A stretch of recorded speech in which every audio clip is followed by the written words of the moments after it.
It was supposed to be a routine Tuesday meeting. Quarterly updates, project timelines, maybe a surprise bonus announcement if we were lucky. But the second Clifford Brennan cleared his throat and said, "I've got some big news today," I felt my stomach twist. Something was off. He stood at the front of the conference room with that smile he always used when he was about to screw someone over, the one that never reached his eyes. "Starting next month," Cliff said, "we're officially naming Ashley Brennan as the new director of property development."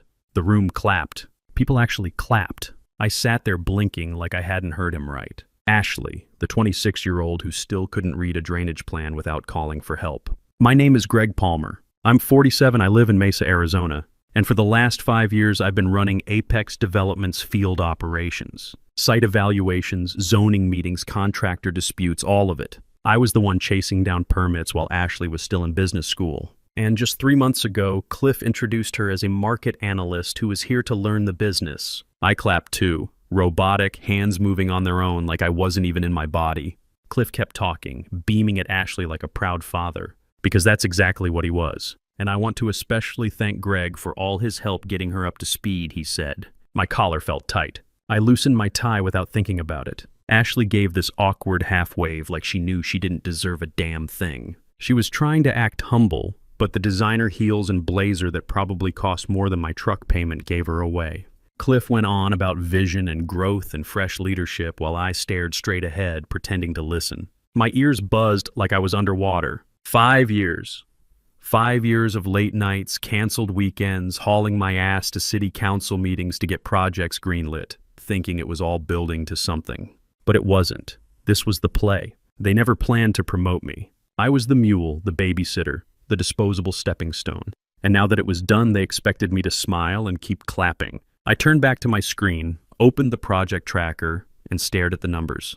But all I could see were the last 5 years going up in smoke. 5 years earlier, I'd joined Apex fresh off a divorce. 43 years old and terrified. My ex-wife Diane had taken me to the cleaners in the divorce, walked away with 60% of everything we'd built together. Left me and my 2 sons, Tyler and Brandon, with a mortgage, a beat-up Ford, and no damn backup plan. I needed stability, insurance, something boring but reliable. Cliff Brennan gave me both. He said he was impressed with my past work in municipal planning and promised I'd grow fast with Apex. "You're exactly the kind of leader we're looking for," he told me. Said I had real grit, and I believed him. I threw myself into the job. Site inspections in 110-degree heat, writing bids until midnight, dragging contractors into line when they tried to cut corners. City permits, land surveys, tenant meetings. I didn't just learn the system, I ran it. I'd crash on the couch some nights, laptop still open, because I couldn't stop thinking about drainage codes or fencing regulations.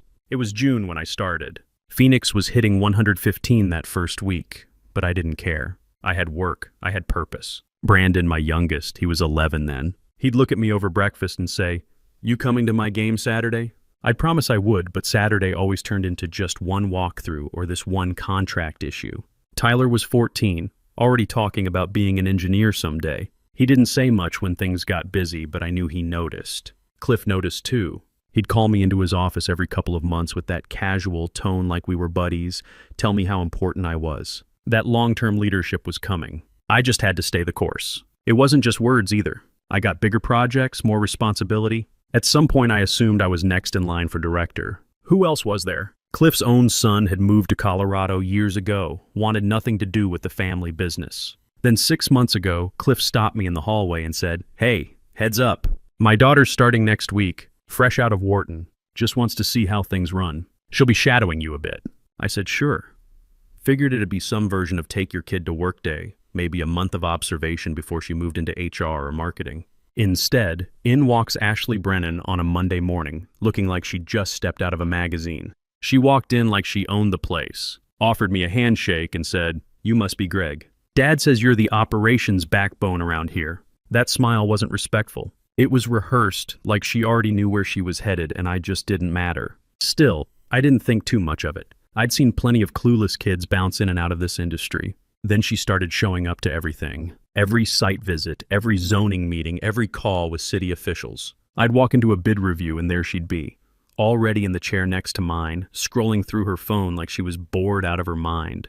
Once I was explaining permit timelines to a developer, and Ashley cut me off to ask if there were any software tools that could just automate that stuff. I laughed. I thought she was joking. She wasn't. The thing is, I trained her without realizing it. I answered her questions, gave her access to my files, even defended her once when she screwed up a site survey entry because I thought I was being helpful. I thought I was being a team player. Turns out I was just building my replacement. I stopped giving her the benefit of the doubt that same week. It was Thursday night, close to 9 o'clock. Office was quiet except for the janitor's radio and the buzz from the vending machine down the hall. I was sitting at my desk triple-checking zoning maps for a Chandler Heights build we'd nearly botched last month. Ashley had left hours ago, probably off at happy hour somewhere. I was packing up when I heard voices coming from Cliff's office. His door was cracked open. Not enough to see them, but just enough to hear. "Still no word on that director position?" a man said. I recognized the voice. Leonard Porter, one of the firm's senior investors. Been around since Apex's early days. There was a pause, then Cliff's laugh, low and smug. "He's a boots-on-ground guy. Good in the field, but that's where he stays." I stopped moving. Set my bag down on the desk without making a sound. Len pushed back. "Greg's the one who's kept your projects from collapsing the last few years." "Yeah," Cliff replied. "But Ashley's got the Wharton MBA. She understands where the market's going, and she's family." Family. I stepped back from the door, stood there for 10 seconds, then walked to my desk, grabbed my keys, and left. Didn't say goodnight to anyone. That night, I sat in the garage with the door open, letting the desert night cool things down. Had a glass of whiskey and called Tony Rizzo, an old contractor buddy I'd worked with for years. "Tony," I said, "you ever feel like the work you do doesn't matter to the people signing the checks?" He laughed. "Every damn day, Greg." "Why?" "Just confirming I'm not crazy." "You're not. You thinking about making a move?" "Maybe." "Good. You've been overdue." But that Tuesday morning, sitting in the conference room watching Cliff hand Ashley her leather folder, all those promises turned to dust. The applause died down. People went back to their desks. I stayed in my chair for a minute, staring at the wall. Then I stood up, walked to my desk, opened Word, and typed 3 lines. No fluff, no tears, no room to twist it later. Effective 2 weeks from today, I resigned from my position at Apex Development Group. Gregory Palmer. I printed it, signed it, and walked it straight to Cliff's office. He was still grinning when I knocked. "Hey, Greg, just in time. I'm resigning." I dropped the letter on his desk. Effective 2 weeks from today. His smile twitched, froze, then dropped. Wait, what?" He picked up the letter like he couldn't read English. "You're serious?" I nodded. "Already sent it to HR. You'll get the official copy soon." He stood up, palms out like he was calming down a hostage. "Okay, let's not make any fast moves here. I know the promotion caught you off guard, but there's more to come. This isn't the end of your growth here." I didn't move. "You've built something here, Greg. Your reputation means something," he said, starting to sweat. "And I know you've got responsibilities. 2 kids, a mortgage, bills. Let's be honest, jumping ship right now? Not smart." There it was. The guilt trip. I'd been waiting for it. "I'm aware of my finances," I said, "and I'm not jumping anywhere. I'm walking calmly." Cliff stepped around the desk. "Look, how about this? We create a new title for you. Senior Project Director. Same pay, maybe a bump in 6 months. You'd report to Ashley, sure, but you'd have full oversight of no." He blinked. "Just like that?" "Just like that." He sat back down, slower this time. "If you leave like this, I can't promise glowing references. You've built your whole network under my firm. That's proprietary knowledge. It wouldn't look good." I tilted my head. "You threatening me?" He held up his hands. "I'm trying to protect you from burning a bridge. The bridge is fine. I'm just not on it anymore." We sat there in silence for a few seconds. Finally, he leaned forward and said, "You trained her. She still needs you." I smiled. "I'll finish out my 2 weeks. I'll even make sure Ashley doesn't crash the entire Chandler Heights project. But after that, you're on your own." His jaw clenched. He looked like he wanted to throw something. I walked out of his office and closed the door behind me. Didn't slam it. Didn't look back. Just went straight to my inbox and started cleaning house. Monday morning, I walked in like any other day. Coffee in one hand, badge on my hip, ready to wrap up my final 2 weeks. Ashley was already at my desk, or trying to be. She had 3 monitors pulled up, 2 legal pads covered in messy notes, and a face that looked like she hadn't slept. "Hey," she said, voice tight. "Do you have a second? I think something's off." I didn't sit, just looked over her shoulder. Spreadsheets, budget reports, projected costs versus actuals, and a giant red cell blinking in the corner of one screen. "Wait," I said, pointing. "Is that the city compliance deadline for the Peoria site?" "I think so," she said. I don't know, it came up in a contractor email this morning. That was due last Friday, Ashley. Her mouth opened, then shut. That triggers a late penalty if the paperwork's not submitted by end of business today. But we didn't get the final bid revision from the civil team yet, because you were supposed to approve the drainage spec and send it back to them. She looked up at me like I just started speaking Russian. I leaned in and started clicking through tabs. The drainage slope was off by 2%. Doesn't sound like much until you realize that means water pooling against the foundation in monsoon season. The city engineer caught it. We got lucky. This is a two-step fix, I continued. But if we don't get it filed today, it's going to hit our developer partner for an $18,000 fee. Ashley dragged a hand down her face. I didn't even know I was responsible for that part. You're responsible for all of it now, I said. You're not shadowing anymore. I talked her through it. Pulled the bid file from my backup, cleaned up the scope language, flagged the right lines for the civil team, and called their office to make sure it got signed before 3. Ashley just sat there nodding, sweating, occasionally asking things like, "Wait, do we need an environmental report on this one?" I didn't answer that one. By the time I walked back to my own desk, my phone was already ringing. It was Tom Gallagher, senior partner at one of our biggest redevelopment clients. "Greg," he said, "I just got a message from someone named Ashley." "Is that who's taking over for you?" "Yes," he sighed. "We've got a city liaison meeting next Thursday. If I show up and she doesn't know how to navigate those folks, I'm walking out. Just a heads up." I kept my tone neutral. "I understand." An hour later, another one called. Ray Diaz from the commercial team out of Tucson. Same vibe. "We don't want to get stuck teaching your replacement how to do her job."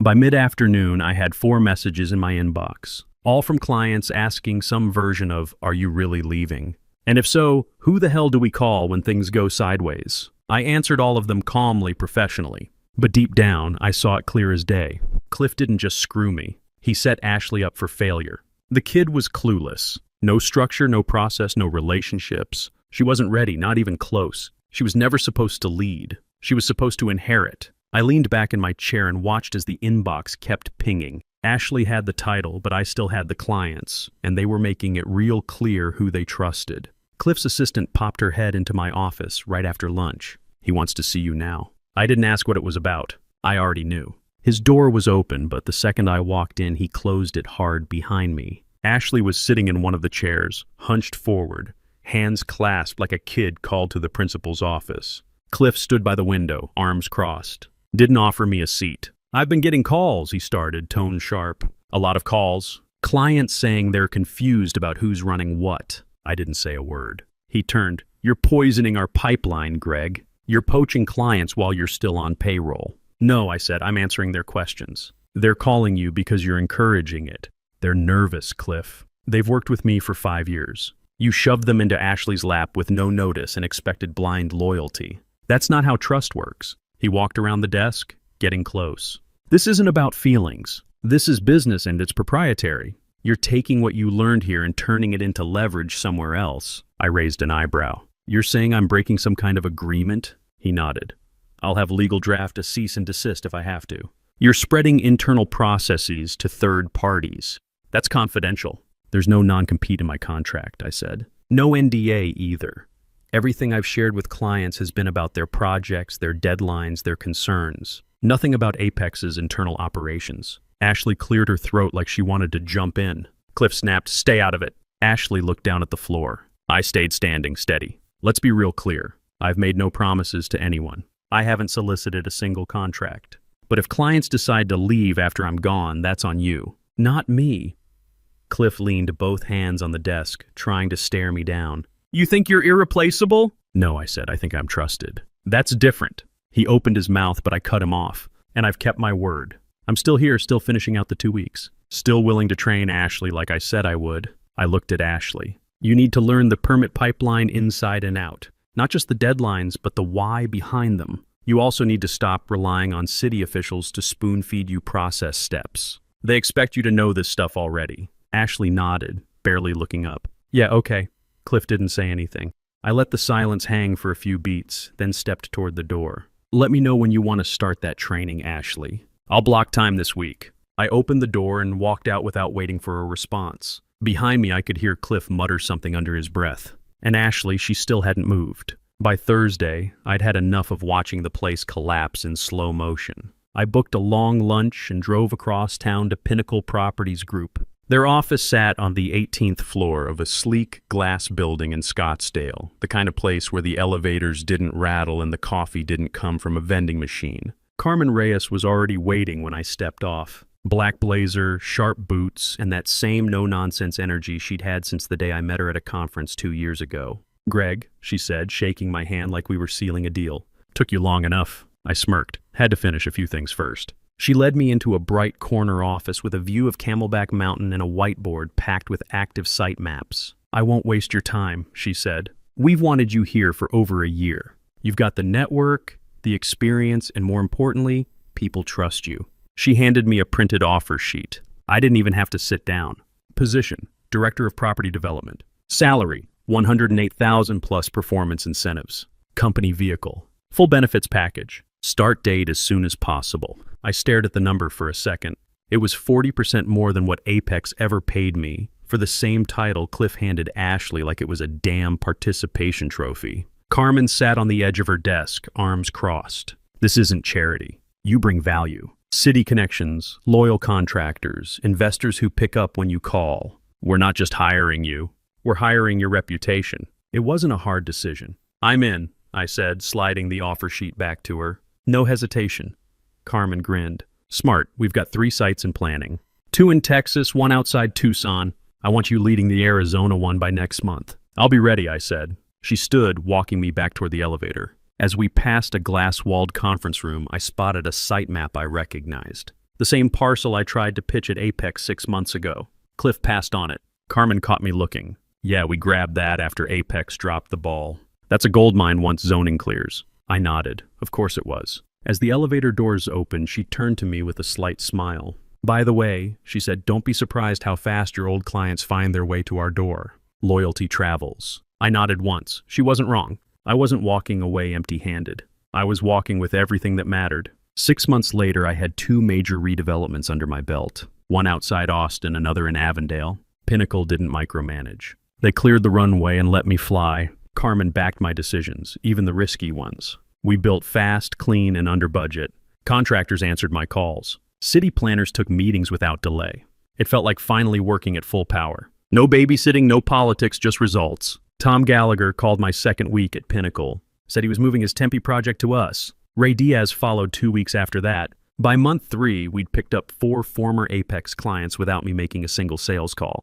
They just found their way over, asking if I had time to handle their work. I did. Brandon was 16 now, a junior in high school. He noticed the change immediately. "You're home for dinner now," he said one night, like he couldn't believe it. "Yeah," I said, "I am." Tyler called from college that same week. He was interning at a civil engineering firm in Tempe, learning the same trade I'd spent 2 decades mastering. "Dad," he said, "my supervisor asked if I was related to Greg Palmer at Pinnacle. Said you're the guy who actually knows what he's doing." I smiled. "Tell him I said thanks." I did. "He wants to grab coffee with you sometime." "Talk shop. I'd like that." I was sketching site flow for a 3rd build when Carmen walked in holding a rolled-up magazine. "Thought you'd want to see this," she said. She tossed it on my desk. Southwest Construction Journal. Not flashy, but every major investor read it. The front page headline was brutal. "Apex Development bleeds contracts after leadership shakeup." Right underneath, a picture of Ashley looking completely lost at a podium, sweat visible on her collar, mouth half open mid-sentence. I didn't even have to read it to know, but I did anyway. The article laid it all out.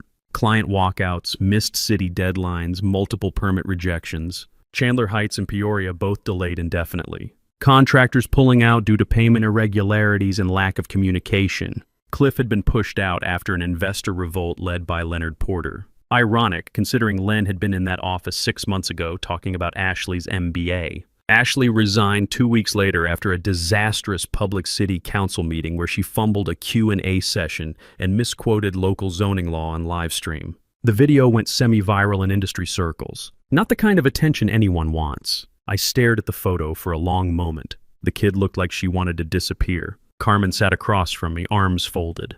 "They said you were just operational, a behind-the-scenes workhorse." "They did," I said. She tapped the magazine.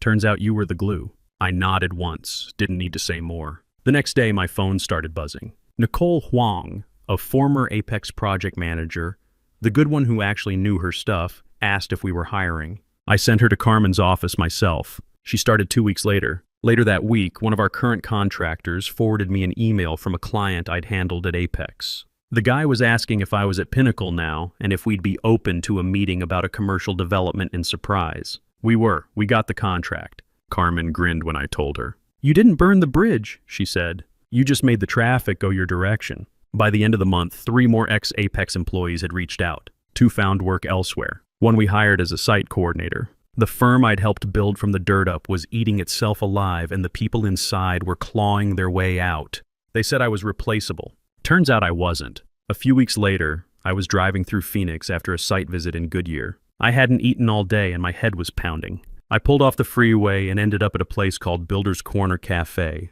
one of those spots where contractors and city inspectors grabbed lunch between jobs. Still had the same flickering open sign, same cracked leather booths. I slid into one near the back and ordered black coffee and eggs. Then I saw her, Ashley. She was 2 booths over, hunched over a stack of textbooks and blueprints. Pencil behind her ear, no designer blazer, no polished appearance. Just her and a legal pad full of notes and diagrams. I watched for a second, then got up and walked over. She looked up, startled, embarrassed. Greg, hey! Wow.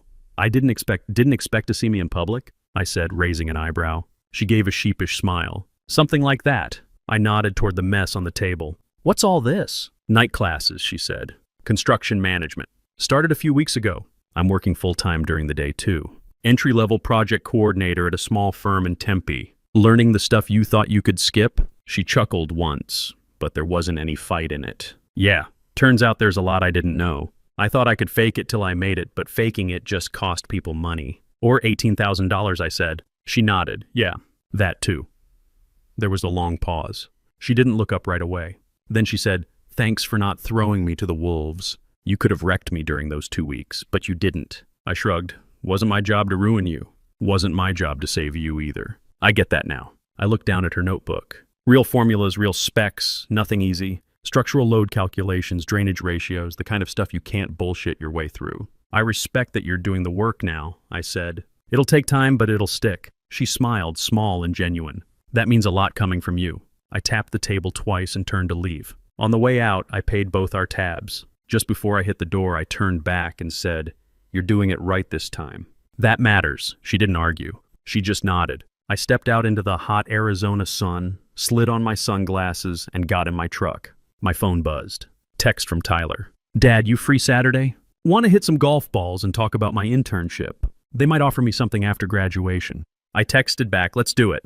Then I drove home. Brandon would be there, probably doing homework at the kitchen table. Maybe I'd grill some burgers, sit outside while the desert cooled down, and just be present for once. 5 years ago, I thought I was building something at Apex. Turns out I was just building someone else's empire. But now I was building my own. And the people who mattered were still there. That was enough.